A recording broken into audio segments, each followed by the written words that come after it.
Okay, good morning, everybody. And I think you have all, I hope you've all had an interesting morning. I know my colleague Rob has certainly had an interesting morning. I hope he's back in the room in Copenhagen and hasn't gone and had that Irish coffee he was promising to have in this break. Welcome to Smart Maritime Network Copenhagen, live and digital. I myself was hoping to be in Copenhagen, but unfortunately the powers that be, or the minks that be, had another idea about that. So I'm sitting here in London, as is our next presenter this morning, Mr. Ronald Spithout, who is the president of Inmarsat Maritime. I know he was also in London as well. He also really wanted to be in Copenhagen today, but unfortunately it wasn't to be for any of us this time. Before I hand over to Ronald, I obviously wanted to say a big thank you to Ronald and his team at Inmarsat, who have been very instrumental in helping us put this together. A big shout out, I hope they're both on board today and online at the moment, a big shout out in particular to Mark Warner and Rena Diaz, who have really done a lot of work in helping us with all of this. So if you're there, Mark and Rena, thank you. Thank you for making sure Ronald got here on time. I know it was a long journey for him from the bedroom to his sitting room today. But once again, thank you, Ronald. We're looking forward to hearing from you. I don't think I need to give you too much introduction. I'll let you hand over, and I'm going to leave the stage and pass it over to you, Ronald. Thank you. All right, thank you very much. I will start sharing my screen then. Thank you very much, Cathy, for this introduction. Let's see if the screen sharing is working now. There we go. So yeah, hope you can all see my screen. I will wait for a second to cover the delay. Yeah, it's amazing actually that we have come to this stage at this point. I was definitely planning to be with Cobham in Copenhagen today, but of course it's not happening. We're all sitting at home again. I'm here in the UK, in London, where we are in a total lockdown for the second time this year. And I'm actually amazed how much we are able to do all together. Cathy mentioned Mark Warner and Rena Diaz. Rena is in Singapore. Mark is somewhere here in the UK as well. Didn't see both of them since March. But apparently the world keeps on turning and the business needs to be managed. And somehow we all manage. Although there are parts that I like less, because I really like to travel and see many of you live, so we can swap ideas and be creative together on the business. But I have to say, other things are becoming much easier, and we seem to have learned a lot from what came over us, both in our personal lives as in the industry. And therefore, I'm happy to give you a couple of feedback slides on what we see happening, driven by the pandemic or coming out of the pandemic, hopefully soon. I relate that to digitalisation, which is my favorite topic for years already, as you know, and then digitalisation for the shipping industry. So I only have about 20-25 minutes and then time for some questions. So I only have about 5 slides, which I like to use to show you the trends that we see on digitalisation at sea. So now hopefully this works as well. It does. So first of all, I like to start with crew, because no doubt crew at sea on vessels has been the society hit the hardest in our industry. And when the pandemic hit, and we're talking about February, March, then it was pretty clear pretty soon that it was creating a lot of problems, both with the crew on board as with the ship managers trying to replace and refresh the crew, and were rapidly becoming unable to do so. So for us as a communication company, and remember that we are pretty much a maritime organization ourselves, even though we run satellites, it was pretty clear that there are a couple of things that we needed to do pretty quickly in order to preserve sanity at sea somehow. So we have been sitting around the table in the February timeframe with the charities, seeing whatever we could do to address the mental needs that represented itself at sea, and where historically the charities are able to do their good work when the vessel is in port. We extended the possibility for them to liaise with the crew at sea. So on our platforms, we gave access to crew and to the charities to do their work while the vessels are sailing, which immediately addressed a short-term need. We rolled out a telemedicine service, which we together with Vcount made free of charge pretty quickly, and it showed the power of a platform that we could roll this out over many vessels simultaneously. And we did things like crew hotlines, dropping call rates, increasing bandwidth, all there to increase the possibilities for the crew to liaise with their home front. Because while they are sailing and not refreshed and staying on board too long, they already had the increasing worry what would happen at home with the pandemic gripping around. So these things were addressed on short term, and that all happened in the first month of the pandemic. We're talking March here and April latest. But it gave us the idea that actually, while over the previous years we have been talking about digitalization and automation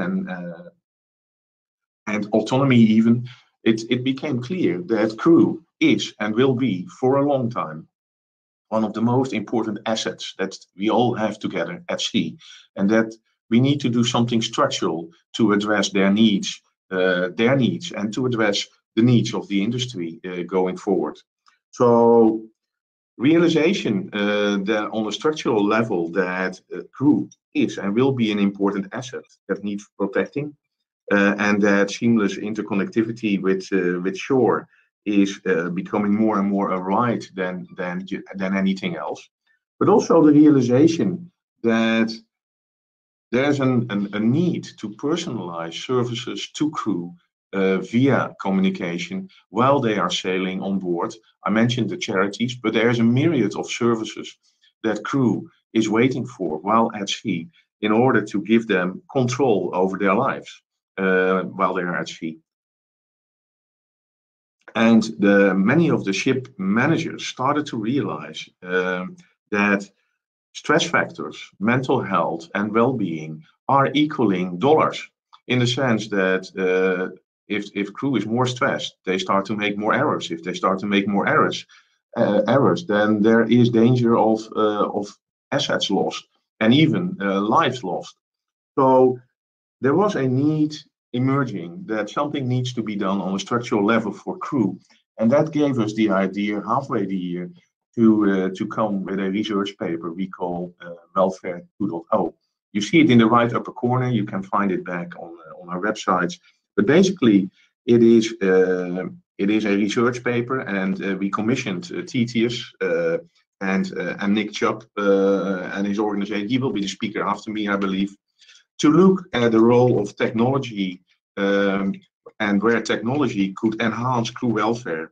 And this report has been launched in June at the Day of the Seafarer, and it gives a lot of insights and relevant findings.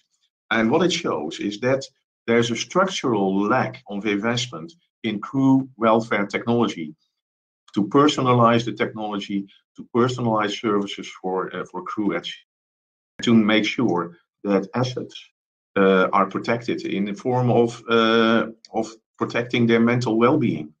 So that realization we took with us, and of course this was launched in June, and the world turned a couple of times again since June. And I will take the insights from this Welfare 2.0 in the next slides as well, and you will see that coming back. So what did the pandemic do more for our industry and digitalization? First of all, Before the pandemic hit, and we were talking about digitalization for the last 2-3 years, and we saw digitalization gripping around in a positive way on the industry. But most of the efforts of ship managers were circling around cost saving. And we have a lot of application providers teaming up with us. And before the pandemic hit, we were having a lot of trials of various applications. And many of them were about operational cost saving. And what the pandemic did in the early days, when it gripped around, it delayed a lot of these trials. Not because they are not important anymore for the long term, but just because ship managers had other things to do. I talked about crew, but also oil price dropped immediately. Fuel cost saving became a lesser priority when crew became a much higher priority. And just basically keeping the company alive was having the top priority in those early days. So a lot of the trials delayed. And we were thinking, what is this doing? But pretty quickly, we saw that the pandemic actually generated a massive acceleration of digital solutions, and not necessarily for cost saving alone, but there is a swap in the industry because anyone suddenly started to realize that they have a lot of physical touch points with vessels in ports. And none of those touch points were happening anymore because there were massive restrictions for travel. Not only crew couldn't travel, but also engineers and other service company couldn't do it. You couldn't reach the ports, and when you're in the ports, you couldn't reach the vessels. So there was a massive awareness rising that actually we need to start changing the way we work towards and with vessels. So all the surrounding stakeholders suddenly started to look around to see whether there was something they could replace their services with in a remote fashion. So pretty soon in the May, June, July timeframe, we saw a massive acceleration in the search for digital solutions and for remote anything. And we saw that even back in our numbers. And you see there that we went from, on average, we have now about 10,000 of our Fleet Express platforms floating around. And if we count all over those vessels, on average, the daily consumption, and I'm only counting the downloads, right? This is only a portion of the traffic, but the daily consumption went up from 4 to 6 gigabytes in the time of about 3 months, which is a sign that something is happening at sea. And it's not only crew consumption that we see here, but a massive growth in a variety of applications that we see happening in real time. And actually, it set us to go for a new research paper, and we called it Digitalisation Uncovered, because the reality around us is not the same as before February anymore. And we thought it was high time to reach out again and see what is happening. So we reached out to about 500 ship owners and managers and representatives. And we started asking them kind of the same questions as we did about 2 years ago about digitalization. What is important? What do you see happening? What do you like to get out of it? And the outcome is very interesting. And I would not like to go into the very much details of it because this is a research paper that will come out in the next couple of weeks. I saw the pre-issue of it yesterday. I read through it quickly, and I just give you a couple of high-level takeaways. So, as I said, operational efficiencies are still top, but they're now quickly followed by regulatory compliance and remote application use, and that's a new one in that sense. And 8 out of the 10 are showing that there's an increased need for these kind of things.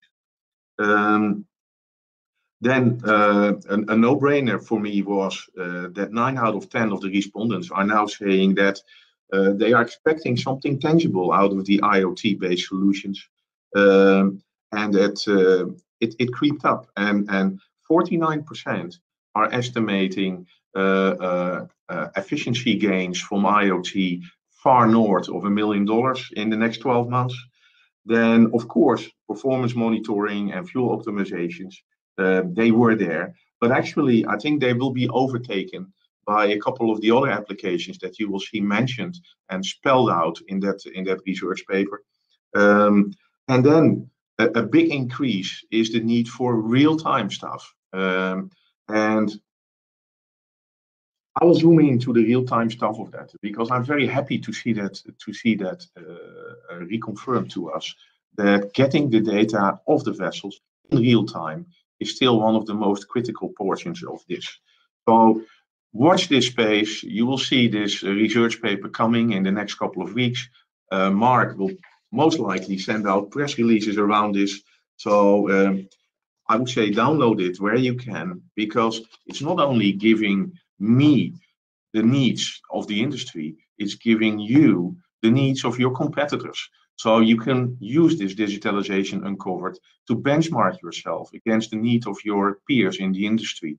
So for me, it's a very important research paper that is coming out. Now then, another thing that we saw reconfirmed over the last couple of months is the following. I was kind of worried that there was a major shift going to happen in the big ticket items in the industry, driven by the pandemic.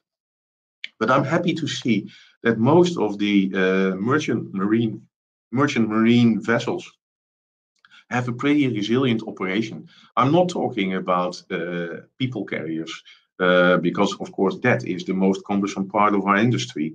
I'm also not talking about offshore, which is in the best way still shaky, driven by the oil price. But the merchant marine industry is pretty resilient in the way they are operating, and the big ticket items in that industry are completely unchanged. Although, as I said, some of the topics are accelerating.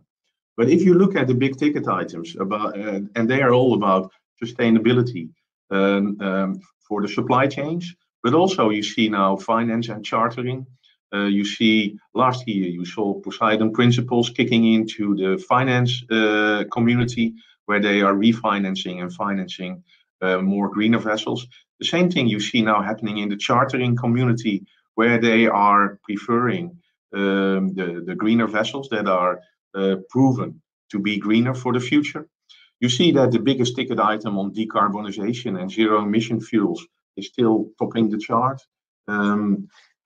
You see that there's a big cry for standardization for data exchanges, because it's not only that you have to apply to all these kind of climate rules, but the commercial, the financial, but also the ports and the rest of the supply chains are kicking in. And if you're not careful, then you will have a myriad of standards to live up to and have different digital interfaces everywhere.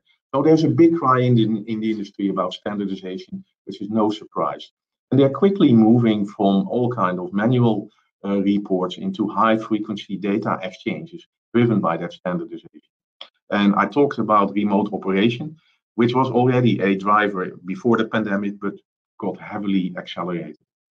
On the safety and security side, it's all about the environment. Sustainability kicks in there. Cybersecurity, we talked about many times already before the pandemic, but what you see now as well is that there is an increased interest in automated safety. And we are very happy about that, because for us, safety, as we said many times, is in our DNA. Having been spun off from the IMO 35 years ago, it's still in our DNA. But there's a big need, and we see possibilities in automated safety, where we are using sensor information, technology, broadband connectivity, not small band connectivity, broadband connectivity, to become much smarter on safety and preempt a lot of the safety measures, so that vessels are giving early warning signals and things like that. And that can be done. We are running proof of concepts around that. And you see that becoming more important as a topic. We talked about the crew. Retention is one, well-being is one, and training and education is one. So if you summarize it, you're talking about 4 major ticket items: sustainability, digitalisation, safety and security, and crew. And there's a vast belief from our side, and we see that coming back in the need for standardization, that there needs to be a communication platform that is as uniform as possible, that enables a lot of these things. Because it would drive anyone crazy if for every new requirement and for every new system, you have to reinvent the wheel. So it's not only that within a ship manager's organization or within a ship operator, but for the whole maritime industry, uniformity is key. So that we don't have to reinvent the wheel everywhere. Now, as an insight that we took from the previous research, we included a free of charge sensor reading platform within our platform.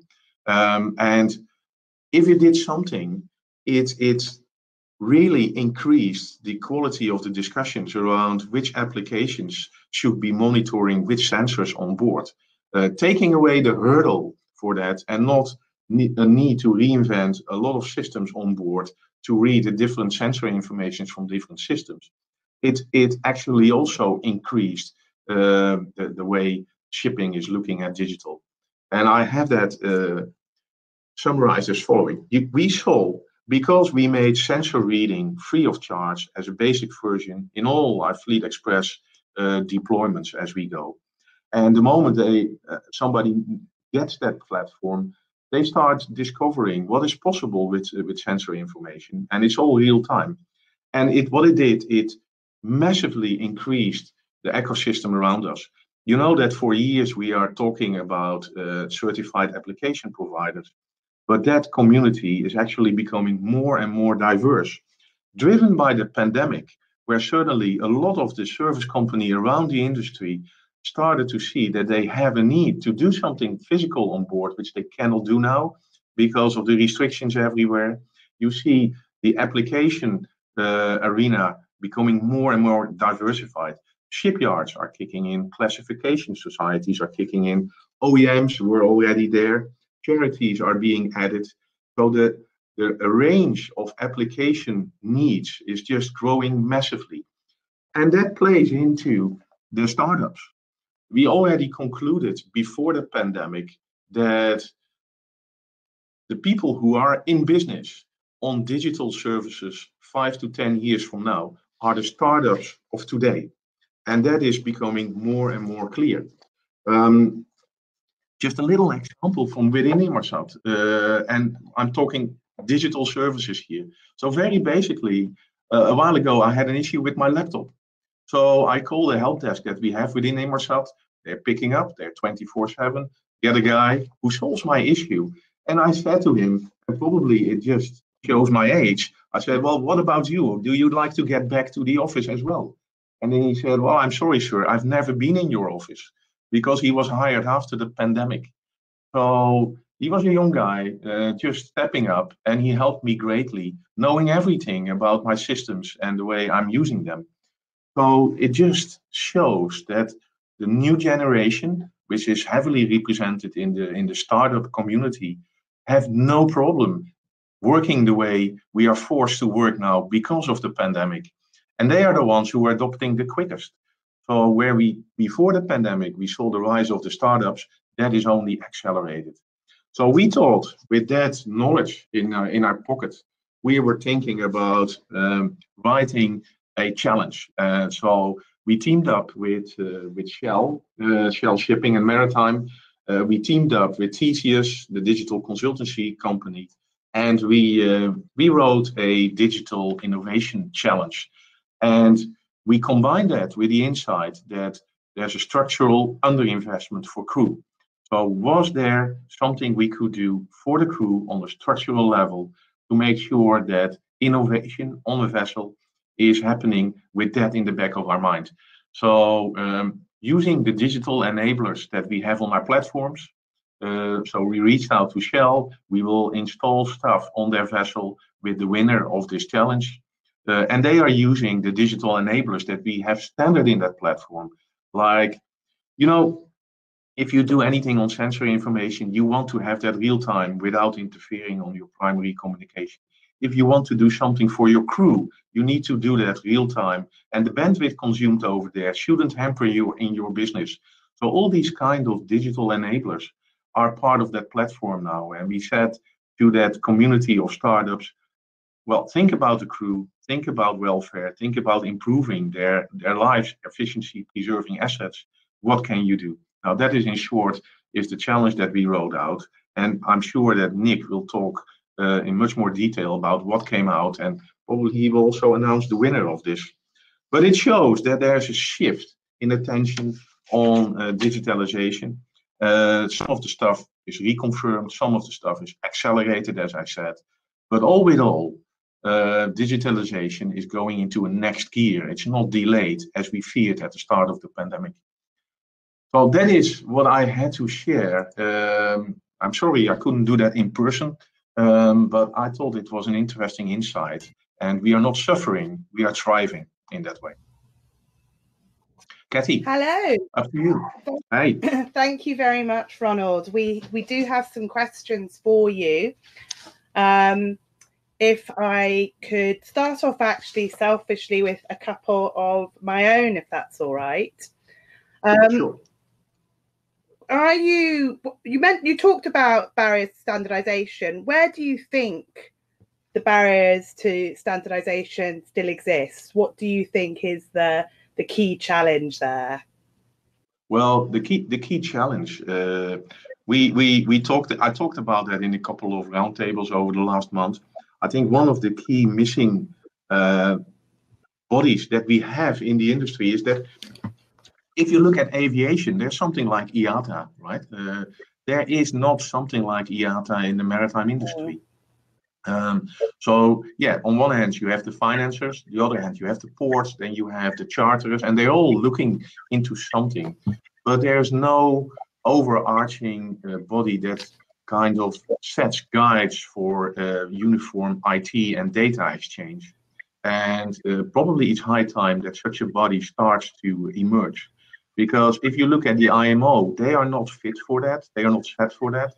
And rules that are set by the IMO are not at the level that you can quickly roll this out. So the biggest barrier is a lack of something like an equivalent of an IATA from the aviation industry. We'll be hearing from Henk Mulder, actually, from IATA a little bit later on today. Yes. So, and obviously there are bodies like the DCSA who are trying things like that, and of course, yes, our own Smart Maritime Network and our members are having these discussions. So it's high time that one of them takes the lead, supported by the biggest parties in the industry, and start to set very tangible standards. And we are happy to play our part in that, because it will just drive digitalization if we do this well. Yeah. One thing, would you mind taking your slides down, Ronald? People want to see you in full HD. Oh, they don't. Big screen. Well, all right, I can do that. I hope. Another question from my side. We do actually have some coming in from the floor, so I won't take up all the time. But are you seeing much increase in IoT data and ships collecting data from sensors now, rather than purely manually? Yes, that's what I mentioned when I said that after we did our last research, which is about a year ago, we came to the conclusion that the biggest issue was getting data off board. So we started to bring that sensory information platform, introduce it in the platform, and we just roll it out together with Fleet Express, and we let people use it on a free of charge basis with the application providers around us. Okay. And that has spurred an increased number of new ways of watching at what is happening at board. And sometimes we install a Fleet Express platform, and a month later, there are 3 different application providers taking 3 different types of sensor reads, all at their own leisure, and start to make sense out of that towards the ship manager. So that is a richness of discussion that we didn't see before. And actually, we have to put all sails together to make sure that we are living up to the promise. So yeah, there's a massive increase in sensor reading. Okay. Because we removed the hurdle, right? Yeah. I suppose then on that note, we've got some questions coming in from the floor. In a similar vein from Per Senixon, he's asking whether Inmarsat or your customers, do you now distinguish between instant and real-time data capture and exchange? Well, we are advocating real time, right? Because there is, with the current state of technology and the number of satellites that we have around the globe doing GX, be aware that we have still 8 satellites on order. So before 2023 is gone, we will have 12 Global Express satellites around the world. So there's no reason why we would not talk about real time on sensor reading. And I think the insights that you get from real time have an overall extra value against instant, because you like to look forward, not backwards, right? And when you're talking instance and not real time, I think you are limiting yourself too much in general. So that leads on actually nicely to another question that's been asked, which you have already answered to some degree, but Andrew Fiola here from ST Engineering iDirect, he's asked, could you explain some of the drivers for the increasing need for real-time data extraction? Well, as I said, for us, coming from a background of safety, I think it's increasingly important that we are looking to deploy the technology that we have, either on board in a platform, either the applications that are running this, or the satellites that are supporting it, to get to a much more automated safety standard around the world. Remember that the safety standard that we currently have on GMDSS is 30 years old, and it's narrow band. And we still see a lot of lives lost at sea. We see accidents happen at sea. We see even vessels still disappearing at sea because of unexplained whatever. So that we believe that we should automate safety to a much higher level, whereby even, for instance, if a fire alarm is not attended in 20 seconds, that there is an automated warning going out that something is going wrong.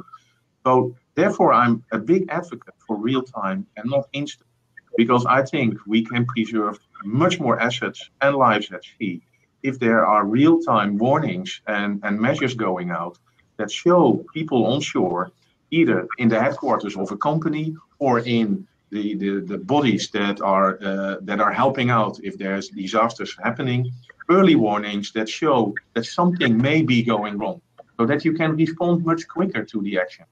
And that is why I think that real time is important, and that we should bring safety to a much more broadband automated way.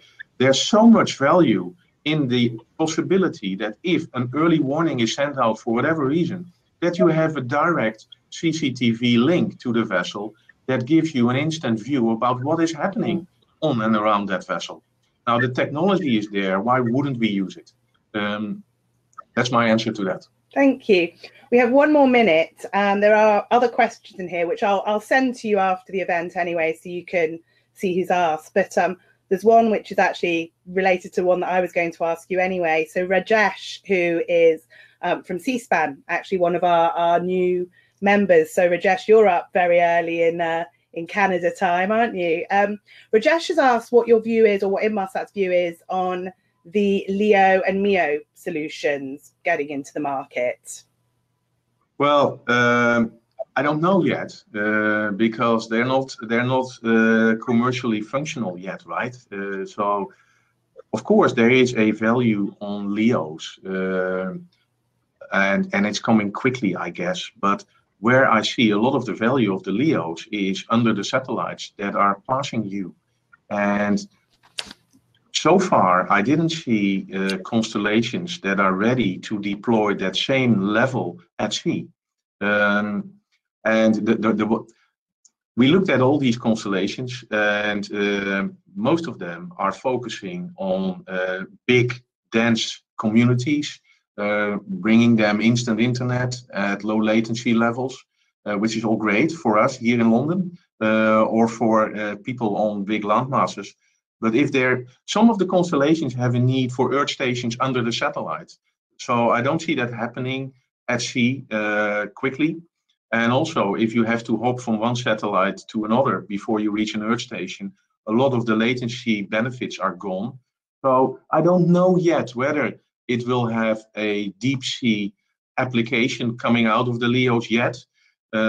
Maybe something coastal, but also on the coastal level, there's LTE almost everywhere. So I'm still a little bit puzzled about where it would hit the deep sea. And that may be a while ahead of us. So in the meantime, I would just bank on what you can buy today. And that's my vision. I can't hear you anymore, Cathy. That's because I've muted myself, sorry. Well, I think that's a great note for us to end on. So thank you so much, Ronald. We have got more questions for you. I'll make sure you receive them after the event. Thank you so much for your presentation. It was lovely to see you in face rather than in person. And yeah, thanks very much. You take care. Thank you very much, you too, and hope to see you all in the flesh again at some point in the future. Great. Thank you. Thanks, Ronald. Bye-bye. Bye-bye.